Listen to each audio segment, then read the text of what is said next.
I recently gained access to a free and steady supply of spent brewery grains, one of my first thoughts was, now our red wigglers will have more than enough food to eat in the winter.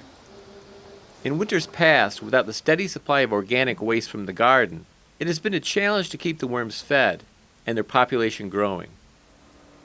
Of course, we gave them kitchen scraps and lots of autumn leaves, but that often wasn't enough. But before adding large quantities of spent grains to our worm bins, I wanted to start small and observe what happened. So I started by adding about 4 cups of grains to just 2 of our bins.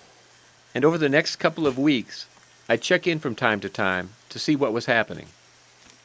Initially, because the grains were fresh when added to the bins, the worms weren't the slightest bit interested in them. Red wigglers eat decomposing organic matter, so fresh grains aren't on their menu. Next, I noticed that as the grains started to decompose, they became very hot. Too hot for the red wigglers, who prefer temps between 60 and 80 degrees Fahrenheit. Fortunately, I had only placed a small amount in each bin, and the worms had plenty of room to move away from the hot grains. Finally, after about 10 days, I noticed that the grains had clearly started decomposing, had cooled down, and the red wigglers were happily enjoying them for a meal. So yes, I would say spent brewery grains definitely receive the red wiggler seal of approval. They may not like them quite as much as coffee grounds, but the grains will be an excellent addition to their menu that will help them thrive through the winter. Going forward, however, I'm going to do things a little differently. First, instead of adding fresh grains to the bins, I'll let them start decomposing first so there will be plenty of bacteria to attract the red wigglers. Second, I'll let the grains cool down to 80 degrees Fahrenheit or less before adding them to the bins. Putting hot grains in the bins is a stressor that the worms don't need.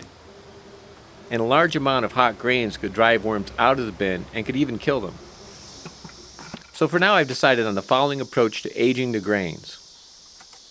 I'm setting aside some spent grains in a bucket to age for at least a couple of weeks before adding them to the worm bins. The bucket has holes drilled in the bottom.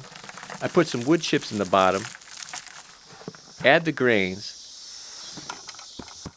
and top it off with more wood chips to deter pests. After several days, the grains will cool down to about 80 degrees Fahrenheit.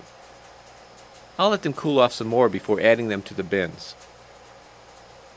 Well, that's all for now. Thank you very much for watching, and until next time, remember, you can change the world 1 yard at a time.